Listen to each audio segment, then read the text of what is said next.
There are 1.1 billion girls in the world right now.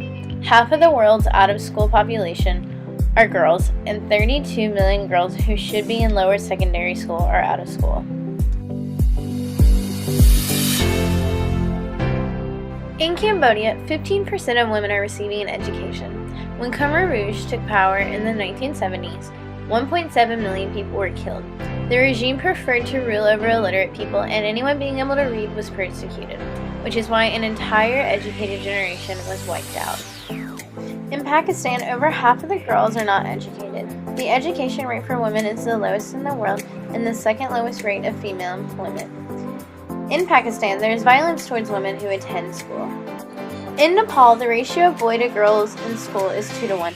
Only 7% of the students make it to 10th grade. The men's education is given more importance than women's. The boys go to school while young girls are sold into bonded servitude or raised to learn to run a household. Afghanistan is probably the hardest place to be a woman. 9 out of 10 women are illiterate. 40% of Afghan girls attend elementary school. 1 in 20 girls continue beyond 6th grade.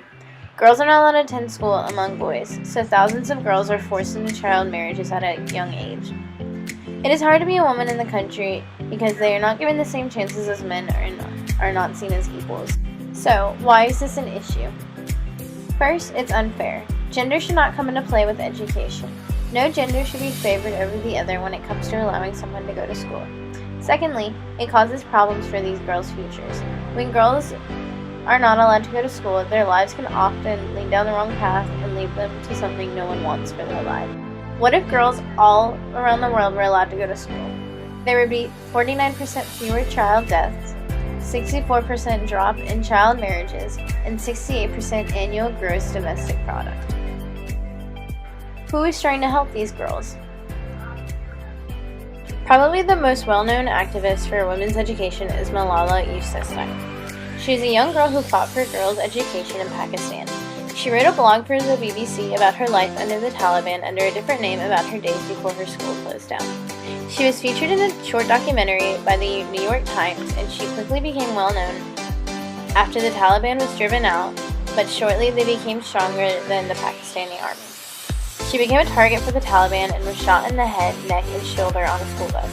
She underwent many surgeries and months of rehabilitation. After everything she went through, she continues to fight for women's education in the Middle East. She won the Nobel Peace Prize in December of 2015 and became the youngest Nobel laureate ever. On her 18th birthday, she opened a secondary school for Syrian refugee girls in Lebanon's Bekaa Valley and has her own charity, the Malala Fund.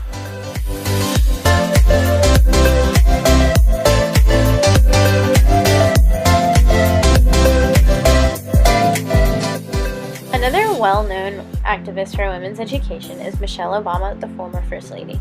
Her and her husband started the U.S. government initiative Let Girls Learn. Let Girls Learn employs a holistic approach to change the perception of the value of girls at the individual, community, and institutional levels. Let Girls Learn fosters an enabling environment for adolescent girls' education. It engages and equips girls to make important life decisions and important contributions to society. The program also elevates existing programs and invests in new efforts to expand educational opportunities for girls, including areas of conflict.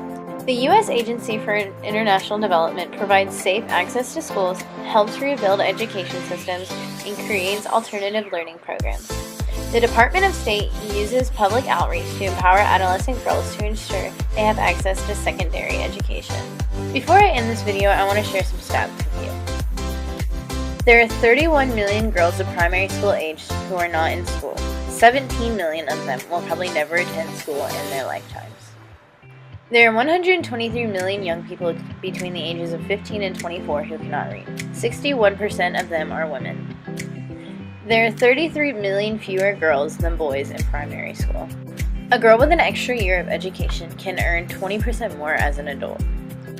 A child born to a mother who can read and write is 50% more likely to survive past the age of 5. Educated mothers are more than twice as likely to send their children to school. And finally, there are 65 million girls who are not in school in the world today. These girls are not just numbers. They are people who deserve a right to an education just as anyone else. Gender, age, ethnicity should not come into play when it's education. There has been progress made, and so many people have been helping, but there is still so much to be done.